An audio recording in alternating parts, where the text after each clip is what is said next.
Hello everyone, আজকে আমি তোমাদের পাবদা মাছের ঝাল করে দেখাবো। সর্ষে বাটা দিয়ে, সর্ষে পোস্ত বাটা দিয়ে পাবদা মাছের ঝাল করে দেখাবো। তোমরা দেখো, আমি জানি তোমরা সবাই জানো পাবদা মাছের ঝাল করতে সর্ষে পোস্ত বাটা দিয়ে। আমি কেমন করে করি তোমরা দেখো, আমি আমার মতো করে করব। তোমাদের ভালো লাগলে তোমরা আমার মতো করে ট্রাই করে খেয়ে দেখো। আমি এখানে পাবদা মাছ তেল গরম করে কড়াই গরম করেছি, তারপর তেল দিয়েছি, তেল গরম করে পাবদা মাছটা ছেড়ে দিয়েছি, নুন হলুদ মাখানো পাবদা মাছটা ছেড়ে দিয়েছি। এক পিঠ আমার ভাজা হয়ে গেছে, আমি আরেক পিঠ উল্টে দেব। খুব সাবধানে উল্টাবে, পাবদা মাছ কিন্তু খুব ফাটে।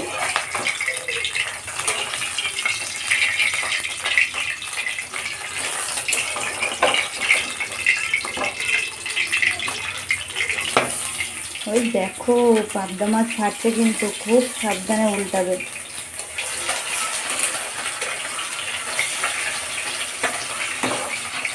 তারপর এই দেখো আমি উল্টে দিয়েছি, এবার ঢাকা দিয়ে দিলাম। আমি সব পাবদা মাছগুলো ভেজে তোমাদেরকে দেখাচ্ছি। তারপর দেখো, দেখতে থাকো আমি কীরকম করে আমি পাবদা মাছের সর্ষে পোস্ত ঝাল করি। দেখুন ফ্রেন্ডসরা, আমি পাবদা মাছের সর্ষে পোস্ত ঝাল করার জন্য আমি যেই মশলাটা মিক্সিতে বেটে নিয়েছি, সেই মশলাটা কি মশলা দিয়ে আমি মিক্সিতে বেটেছি সেগুলো আপনাদের বলছি। সর্ষে নিয়েছি, পোস্ত নিয়েছি, একটু পেঁয়াজ নিয়েছি, আর কাঁচা লঙ্কা নিয়েছি, নিয়ে আমি ভালো মতো পেস্ট করে নিয়েছি। আমার মাছ ভাজাটা হয়ে গেছে, লাল লাল করে ভেজে নিয়েছি। এবার কড়াইতে যে তেল আছে সেই তেলের মধ্যে আমি প্রথমে কালো জিরে ফোড়ন দেব।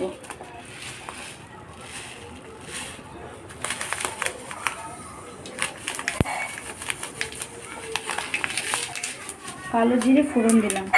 গ্যাসটা কিন্তু আমি লোতে রেখেছি, হাই করে দিইনি। আমি কালো জিরে তেলে ফোড়ন দিলাম। একটু হয়তো আমার অসুবিধা হচ্ছে, আমি একা হাতে ভিডিও করছি তো তাই জন্য। এবার আমি যে মশলাটা পেস্ট করে রেখেছিলাম মিক্সিতে, সেই মশলাটা আমি এই তেলের মধ্যে ছেড়ে দেব।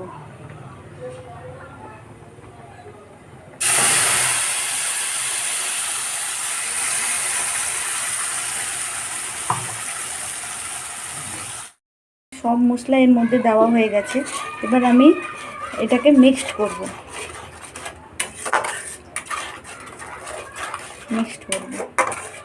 আমি কিন্তু এই মশলাটাকে বেশিক্ষণ কষাবো না, কারণ সর্ষে আছে, বেশিক্ষণ কষালে সর্ষেটা তিতা হয়ে যেতে পারে।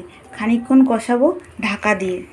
এবার আমি ঢাকা দিয়ে দেবো, দিয়ে আমি ফ্লেমটাকে হাই করে দেবো, দিয়ে খানিকক্ষণ আমি এই মশলাটা কষাবো, বেশিক্ষণ কিন্তু করব না। এবার দেখুন মশলাটা আমার তেল ছেড়ে এসছে, দেখুন উপর দিয়ে তেল ছেড়ে এসছে। এই সময় আমি মাছগুলো, ভাজা মাছগুলো দিয়ে দেবো। দেখুন গ্যাসটা কিন্তু আমি লোতে করেই মাছগুলো দিচ্ছি।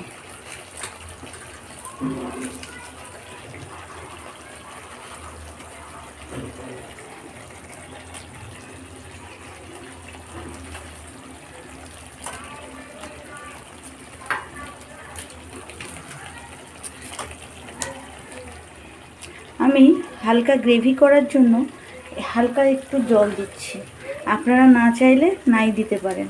আমার একটু গ্রেভির দরকার আছে বলে মনে হয়েছে, তাই জন্য আমি দিচ্ছি।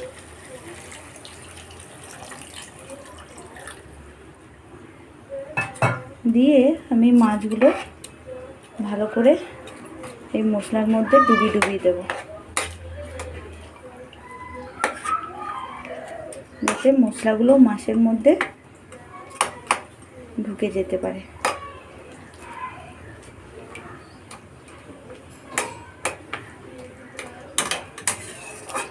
এবার আমি এটাকে ঢাকা দিয়ে দেবো। এর মধ্যে আরেকটা জিনিস দেব, আপনারা ঝাল খেলে গোটা গোটা কাঁচা লঙ্কা দেবেন, আর যদি না খান এর মধ্যে দেওয়ার দরকার নেই। আমার ঝাল খেতে ভালো লাগে বলে আমি গোটা গোটা কাঁচা লঙ্কা দেব। দিয়ে এবার আমি ঢাকা দিয়ে দেবো। হয়ে গেলে আমি দেখাচ্ছি। দেখুন আমার রান্নাটা রেডি হয়ে গেছে। এবার আমি নামিয়ে নেব। নামিয়ে আমি সার্ভ করে আপনাদেরকে দেখাচ্ছি কেমন দেখতে লাগছে। আমার সর্ষে পোস্ত দিয়ে পাবদা মাছের ঝাল কমপ্লিট হয়ে গেছে।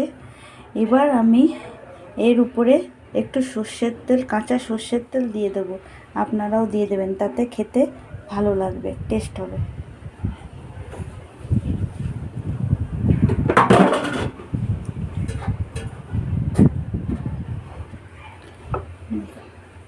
সর্ষের তেল দিয়ে দিয়েছি, এবার ঢাকা দিয়ে আমি রেখে দেবো।